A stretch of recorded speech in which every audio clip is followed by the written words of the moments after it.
Welcome back to Untangling Web3. Today we're diving into stablecoins and their growing role in the crypto space. Joining us is Robby Schwertner, also known as Crypto Robby, a blockchain thought leader who advises major European and Asian companies on implementing blockchain in industries like retail, mobility, real estate, and energy. Robby's insights reach thousands on LinkedIn, and he's even spoken everywhere from TEDx to the British Parliament. So let's dive in and explore how stablecoins are reshaping the crypto landscape. Welcome to the show, Robby. How are you doing today? Very fine. It was a busy, crazy day. It's been crazy in crypto for sure. Like, we're recording this on the 29th of October, and it seems like Bitcoin is getting closer and closer to that all-time high. So let's just see, where we're at in a couple of weeks' time. Yeah. When I woke up in the morning, and of course, the first thing is mobile phone, check the price Bitcoin, of course. Wow. It actually, I expected this. That's what I call the A surprise, rumors. maybe? Buy the rumors of the Okay. election and sell the Mm. vote. Then Yeah, let's it's see, gonna let's see, let's see. it's a lot of things converging at the same time. And funnily enough, starting on talking about the price of Bitcoin, everything surging at the minute. It's kind of antithetical to what we actually want to talk about today, right? So we wanted to discuss stablecoins specifically Mm. today because that's something that we've touched on a few times in the episode before. Also in the wake of what happened with Luna and things like that in the past, but we haven't done a full episode talking with anyone about it specifically. So yeah, it's kind of the opposite idea, right? Instead of this massive volatility we're seeing, how do we get stable prices? So why Mhm. don't we jump straight in there? How would you give a kind of 101 introduction to stablecoins? Like, how would you define them? How have we got there today? Yeah, first, of course, it started with Bitcoin and with blockchain technology, where stablecoin are based on. The stablecoins we are talking about mainly today. So, stablecoins are linked usually to a blockchain, and it's, of course, attached or pegged, how we call it, to a currency. Usually, and 99% of all stablecoins are pegged to the US dollar. The main reason is, and that's for blockchain in general and cryptocurrencies, you can make money programmable. You can put money directly into a code, and that's the big advantage. That's the advantage of blockchain in general, and Mhm. in particular for stablecoins. Yeah, and I think that's a really good introduction. I think that's like the main point there is very much it's taking that idea that we have in blockchain and crypto generally of tokenization, all the benefits we talk about with that. But specifically, in stablecoins, the goal being, okay, we want some of these assets to not be mooning and pump and dumping all the time. We want something that Yeah. we can transact in, use in the classical kind of properties of money, right? Be a kind of stable store of value, unit of account, Mm. things like that. And that's why you see these assets, stablecoins, kind of pegged to fiat currencies, as you say, most typically the dollar. It's interesting that when you have these stablecoins issued, that already introduces an issuer into the equation, right? So someone is creating these, bringing them into the world. And I have seen, there we'll get into the different types of stable coins in the rest of the episode, but this has been actually one of the criticisms, I think, right, is that people can actually create many of them. Is there a cap? How well backed are they? That they're it's kind of a benefit and a curse, right? What's your take on the landscape of stablecoins right now? Because obviously many people have heard of Tether, and that's maybe one you can talk to. But yeah, where do you think we are present day 2024 in the landscape of stablecoins? I mean, the main reason is why we have stablecoins at the moment and why they're so popular is because cryptocurrencies are popular. And when you change back to fiat normal money, you enter the fiat world, and that's in many jurisdiction a taxable event. So then you have to pay taxes on your profits. In the majority of the countries worldwide, is a tax event only if you go to fiat. If you Mm, stay within the ecosystem, how we call it, within the blockchain-based currencies, and if you change Bitcoin against USDT, yeah, stable coin, for instance, Tether, then it's not a taxable event. Yeah, that's in the most jurisdiction. And we from Algorithmic, we have one of our companies, one of our is a crypto tax advisory. So we optimize tax. We do that a lot. We help people to pay the taxes, but as long as they stay within the ecosystem, no tax. That's the general rule. Of course, there's some transaction tax and so on. And that's the main reason. So it's not a wonderful technical surprise. It's not because it's so cool. Stablecoins are rather boring, I must say. Yeah? So it's the opposite. When meme coins are here, it's fun. Stablecoins are here. Yeah. So it's opposite. But it has of course, its right to exist. And I mean, stablecoins are in 24-hour trading turnover. It's always more than Bitcoin. It's always hits. It's on the hit list, number one. So stable coins are there for trading, first of all, for crypto traders. But in the long run, I see stable coins, they could replace normal money, cash money, fiat money, as we know it from. And why? Because we need money that is programmable. We are in the world of we talk over the internet. Yeah, we use our devices. They are linked with apps. Yeah, but with money, cash, you cannot do this, and that's why we need a programmable money. It could be a governmental digital currency or a privately issued currency. I'm glad you brought this up, Robby, because like you said, it's a really kind of important landscape for all of this stuff. That's the big motivator for everything that's been crypto. We want some kind of cash equivalent, but in the digital age, something where I have complete ownership, in my pocket, in my wallet. Someone can't easily take it away from me. And I also have the ability to have privacy around the direct transactions, similar to cash, but I want that in the digital convenience age, right? And that was the motivation for crypto. That's why crypto is booming. But like you said that one of the motivators was tax, and I do agree with that. One of the motivators for all this stuff is to avoid tax, right? Even though they're coming down. But the other one is volatility, right?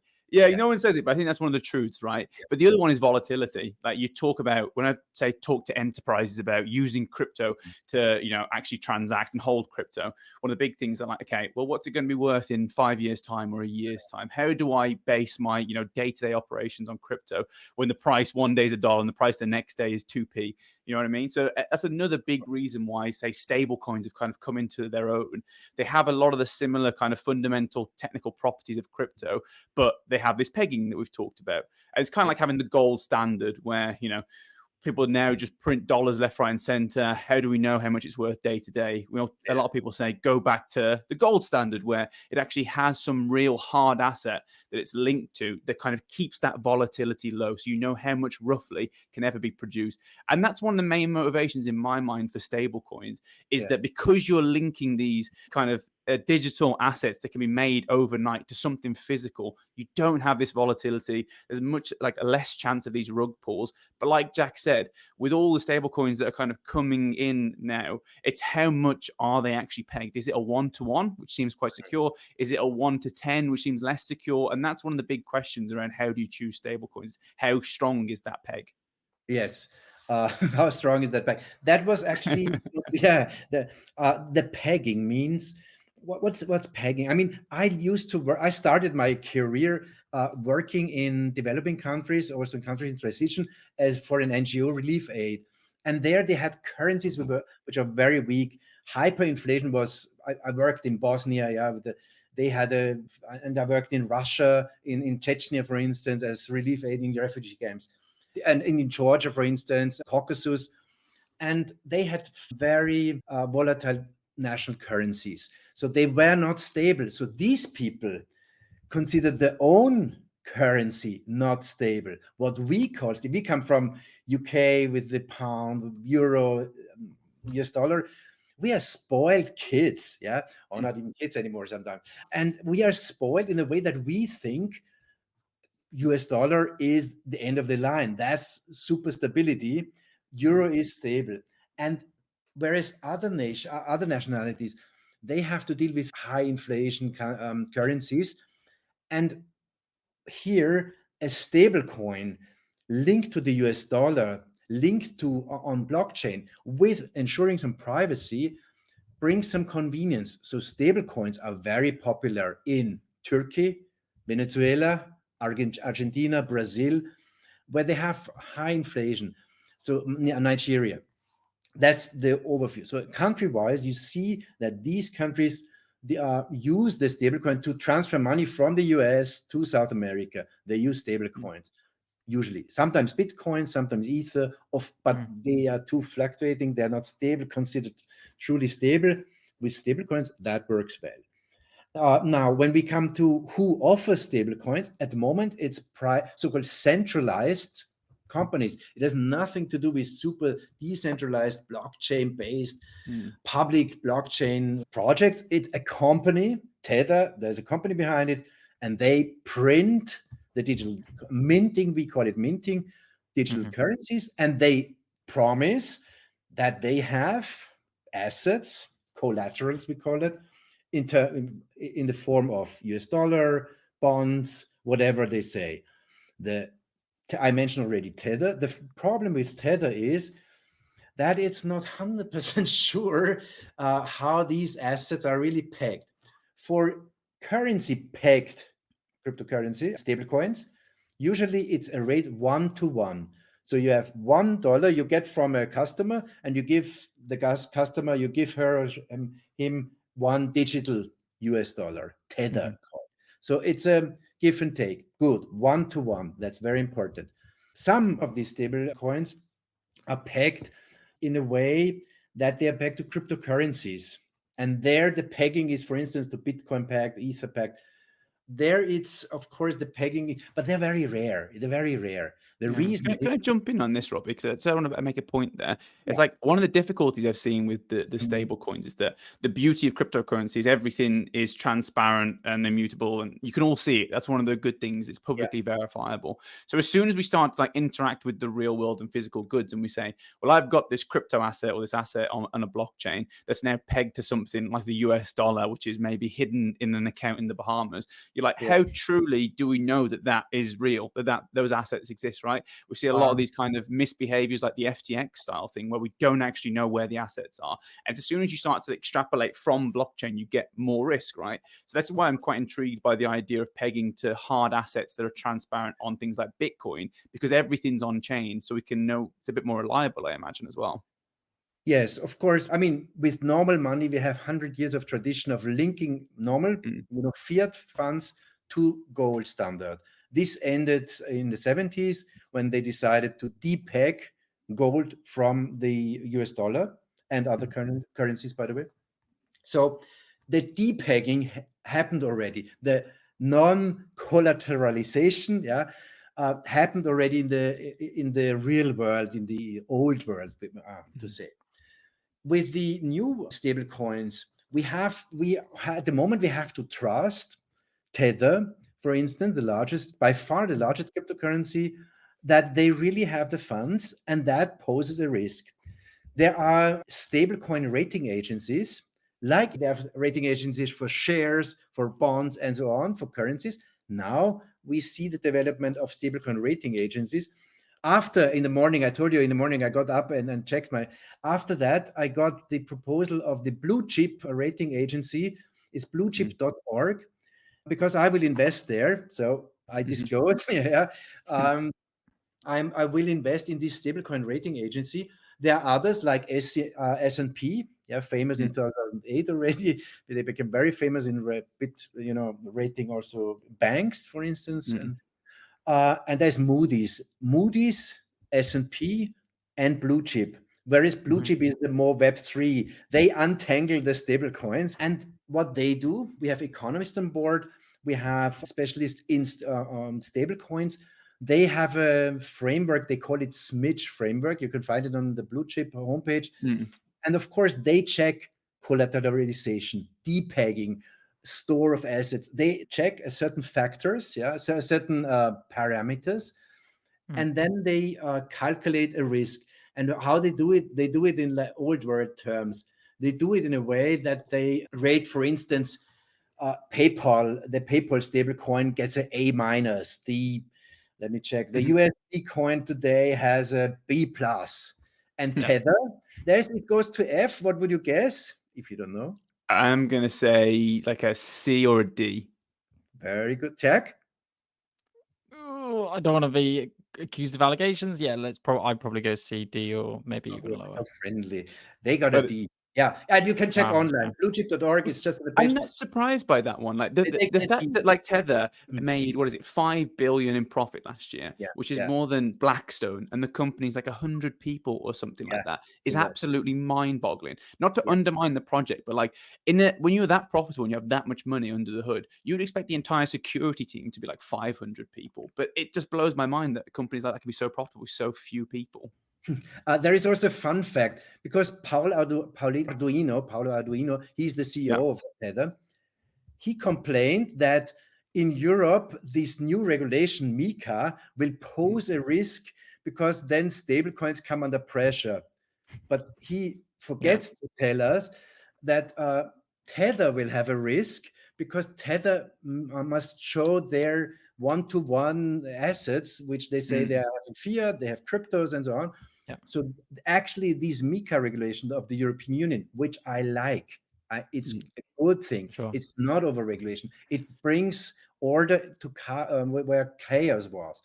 You would wonder why, right? Why would you be worried about these kind of regulations coming in? Because MiCA is relatively soft touch as well, as far as I can tell, and it's not particularly pervasive yet. But why would you be worried about that? And I kind of want to stay on this example of Tether for now, because you mentioned this idea of risk, and that's something that we should definitely look at for each of the different cases. And there's a lot to unpack already. So just kind of recap.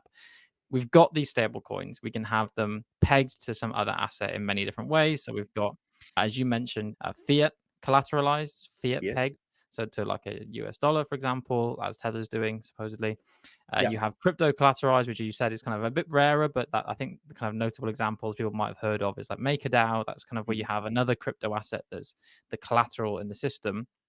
Then you have physical ones. You can have kind of physical commodities attested to, like Pax Gold, and then you have hybrids of all those, and then you have the kind of, in my mind, the really kind of scary Wild West with the algorithmic stable coins that we can talk about later. But yeah, we've got all those different categories, and you're right to bring up risk, right, and rating the agencies or the entities or the smart contracts even that issue these tokens, because in the case of Tether, everyone knows now in 2021 they had this investigation with the DOJ, I think, and they ended up paying this $40 million fine because they couldn't necessarily back up the claims they were making on their website about this being backed one-to-one by US dollar. It was kind of US dollar and cash equivalents and paper notes and all this other kind of stuff that was not quite the claim they were making, right?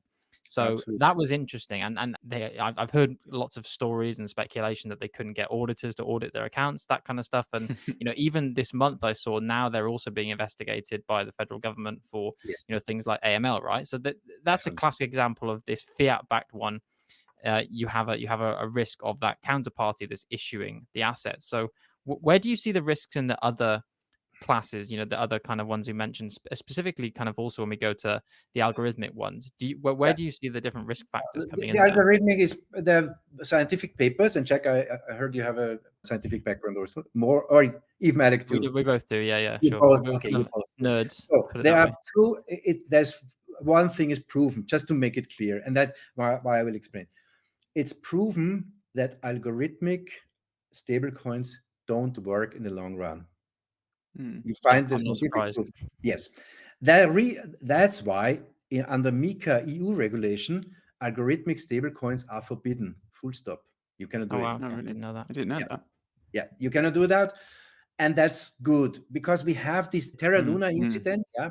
It's more the Terra Luna incident was exactly algorithmic stablecoin where you have a construction where you have a stable coin and then you have a governance token, and with the governance token they have a relation. You can when it's over collateralized, when it for instance it's over 1.0, then you profit from it, and when it's under 1.0, the pegging to the US dollar, for instance, then people tend to sell it because it's danger that they will lose more, and that happened to the Terra Luna token, and the collateral Luna token was not able to, the governance token could not save this currency.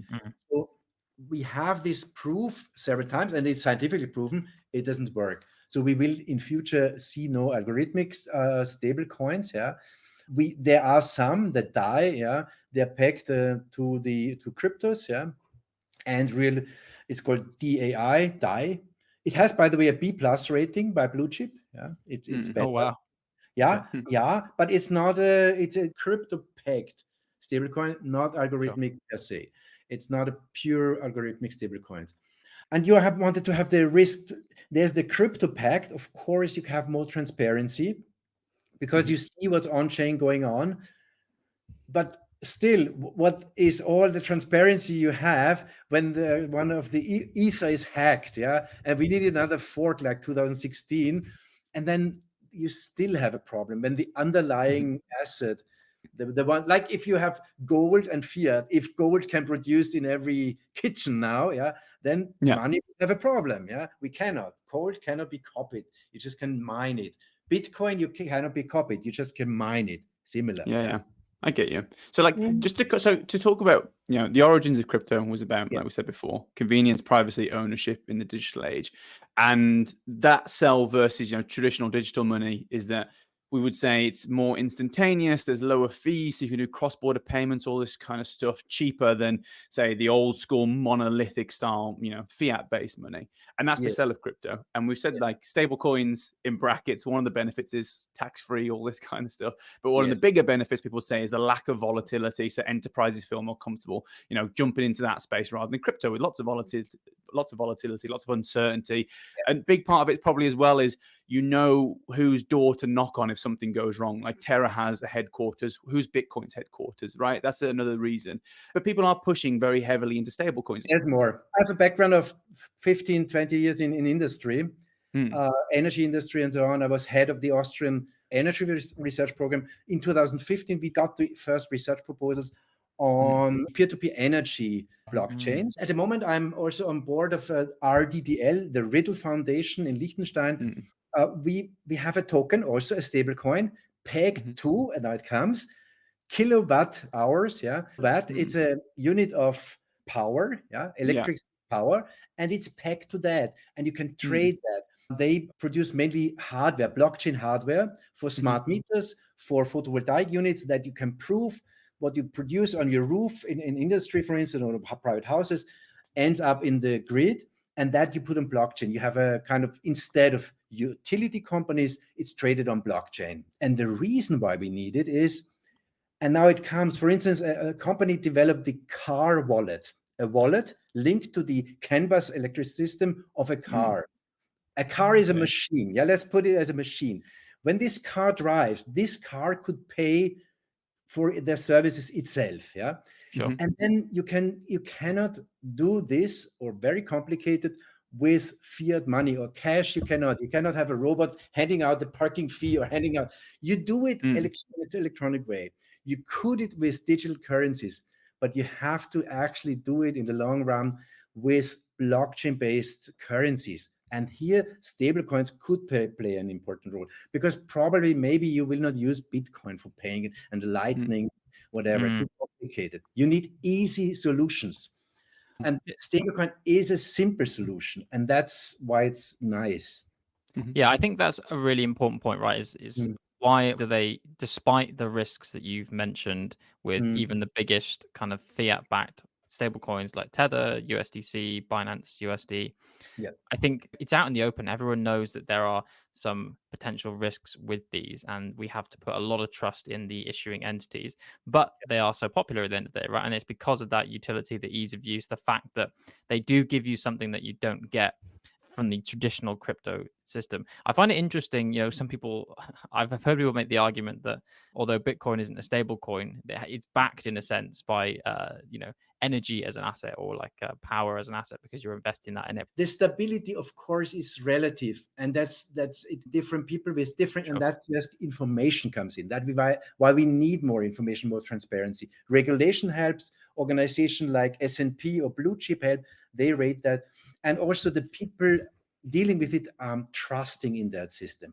And we are at the very beginning with stablecoins. This is the super start, the early start. But one fun fact with the cars, the problem is we live in a world, and why stablecoins will be much more important.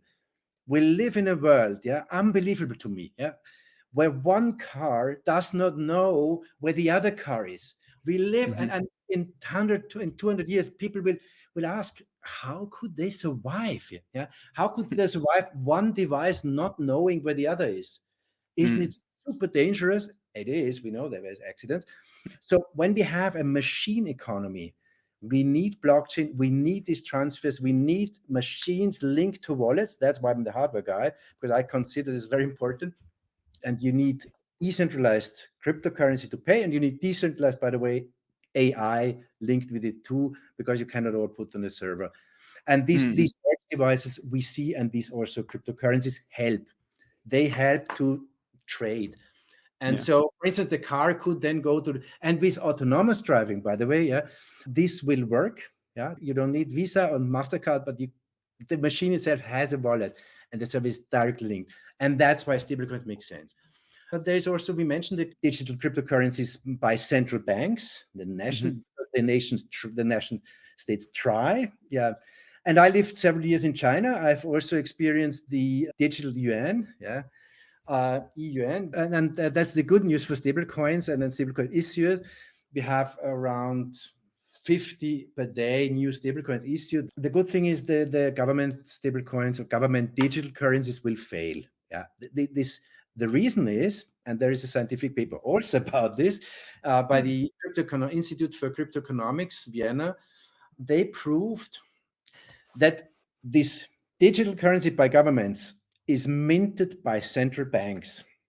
The problem is, here you don't have any collateral, because by definition, fiat is not anymore collateralized. So people just believe that state or that nation, that they behave well. And so there is no collateral, and nobody checks it, because there is, maybe some checks and balances, but very limited. So stable coins have the advantage that they have to prove that they have these collaterals, whereas governmental not. That's an interesting point. I want to bring up the topic of CBDCs, because that's, in my mind, like an oversimplification of the two things I was trying to lead on to, was that, crypto is convenient digital money that's decentralized. Stable coins are obviously more stable, less volatile, and they typically have a central point of issuance and control in a way, right? Be that an algorithm or a company, whatever it is. And like, if you were to do a really simplified kind of distinction, it would be that the only difference between a stable coin and a CBDC is that the point of issuance with a stable coin is a private company, and the point of issuance with a CBDC is a government. And then you're talking about trust. And the whole point is all of these things need some kind of backer, some kind of trusted entity. And it's like, who do you trust more? A private company in America whose motivation is a profit, or say the US banking system? And at that point that you made there is quite interesting about the backing and what is the thing that's pegging it. And if you are the same entity that can print money overnight, like, is the peg that safe? But say if we to do a CBDC that's based on gold, for example, I don't know how possible that is, but do you think that would get around that idea? I think the gold pegging is history. We will not see a gold pegging. I don't see it. I've not read about it, that there is the idea. I don't think that we go there. But I think that the first trial of the central bank digital currencies, it's digital, it's not cryptocurrency, it's not central bank cryptocurrencies, by the way, because there is no crypto, there is no blockchain usually behind all these ideas. Even the European Central Bank that doesn't at the moment use, as far as I know, blockchain. The problem is that when the governments, like in real world with fiat money, do a good job, they don't print too much money, they keep inflation low at 2 to 4%, 2 in Europe and the West, 4% in China, that's a healthy growth, healthy inflation, and they don't print too much money, which devalues the currency. Then people anyway have trust.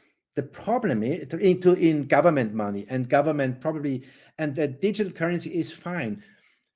We all have this risk management. It's not because of the sunny days, but it's the stormy days when, for instance, we have these black swan events, Ukraine war, Palestine, I don't know, climate catastrophic events, maybe catastrophic events in Asia, China, Taiwan. We don't know how it's going there.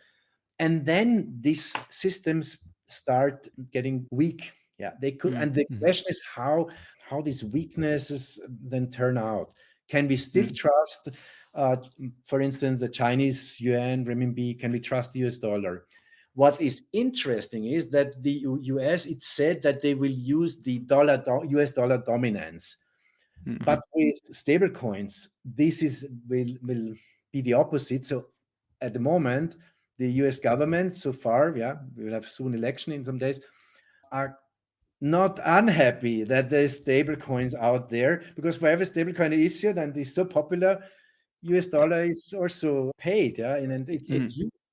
Exactly. It's kind of almost a way of potentially propping up the value proposition of the US dollar. Is if all our crypto is denominated in it effectively, then that's another reason. It's similar to people, in other countries storing reserves in US dollar in historical kind of global finance, right? And I think you've raised an interesting point that I think brings this whole conversation full circle, right? Because now you're saying in the realm of CBDC, it's almost like a special case, as Alec was saying. It's a special case virtually of a stable coin.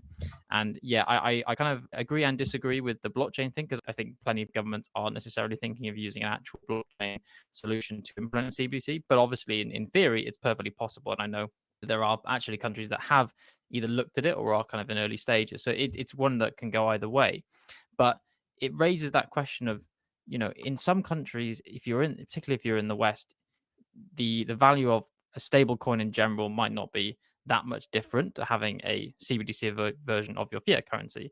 Whereas if you're in a country with hyperinflation, then actually trusting a company like Tether might be better than trusting your own government with your own money, right? What is your kind of major prediction for this space in general, like for the use cases of stable coins, for which kind of form will dominate, where that might come from? Kind of what's your outlook on the industry trends as you see them? Oh, definitely we will see stable coins to stay. They are here to stay. They will outperform government issued stable coins or CBDCs. And of course, they will gain a lot of more of importance, especially when we are more towards a machine economy, machine to machine communication, machine to machine payment. One machine pays the other, because we think humans always interact, but we have machines negotiating prices in future and in the near future, and it happens already. And so this market will be huge. It will be definitely beyond trillions. It could exceed. And of course, I think stable coins will be issued at the moment by companies, by private companies. That's also where money started. The Fed started as a private company, by the way. It's not a governmental later it became closer to the government. To regulate money was always first private, and then the government came in. And what is interesting is whether they, after the fail of the governmental digital currencies, maybe they will adopt. Some countries, I would see that they adopt their own cryptocurrencies. With China is interesting. They have the digital yuan, not because they wanted to be so innovative, but this was the answer to Bitcoin and especially to Facebook with their Libra coin in the 2019, 20.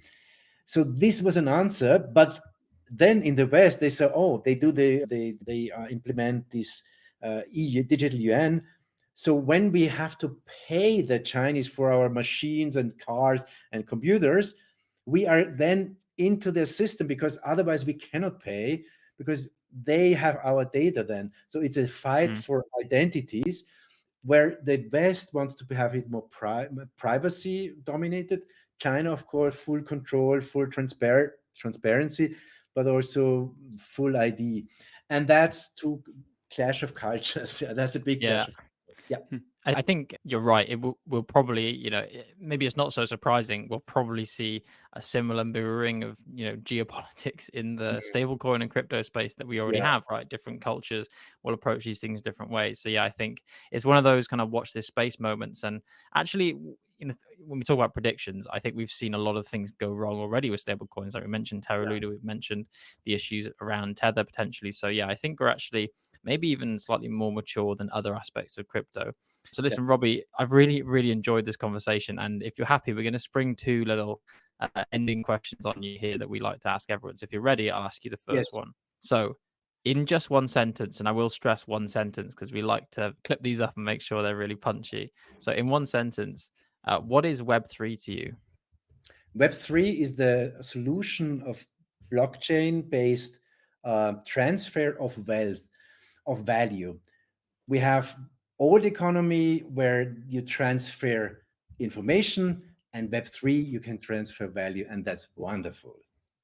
Nice. I like that. That's a really succinct one. Okay. And then the final question then is, so let's say you're having a dinner party and you want to invite a guest. Now they can be, someone on the planet today, they can be throughout history, any historical figure, or maybe it's someone fictional. And you want to talk to them at this dinner party about Web3.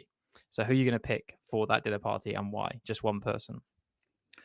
I would pick a random person from the street and ask usually, have you heard from crypto? And then I get the answer, maybe, and this is a surprise, the answer, yeah, of course, I mean, whatever. And that we bond because we are kind of the community, and then we would bond. And if not, I would explain to the person, yeah, what I explained already, what blockchain is. The community aspect is so strong, and that our bonding over the same topic that we speak now, we three here, that is where blockchain goes. It's community. It's not technology so much, because that's an underlying asset we need. It's a lot community, and of course, like meme coins and other coins, it's fun, and stable coins, it's easy, simple solution. And that I would talk to that person, and of course, maybe we could find a common ground, and maybe we would exchange suggestions, and then we go maybe for a beer or coffee together to talk about this crypto stuff. I like that. I mean, I think most people tend to think of like the big celebrities to get at their dinner party, but it's quite nice that you'll have a different dinner party every night, basically, by choosing someone random off the street. I think it's also important for this space, though, as well. Like, we're often speaking to, the 1% of people that are familiar with crypto and Web3 and all this stuff. But really, for this, this agenda to really get into the mainstream need to know about it. So we need to be getting it across to normal, everyday people. And I think when you start to randomly select people off the street and they understand, the value of crypto and stable coins and CBDCs, that's when we're really going to make it. But yeah, thanks, Robby. This has been an excellent episode. I've learned so much. I really understand like the value proposition of stable coins versus CBDCs and the risks that come between those two things. And maybe we'll have you on again to actually like dive into CBDCs and meme coins as well in the future. But yeah, thank you for listening, wherever you may be, and join us next time to untangle a little more of Web3.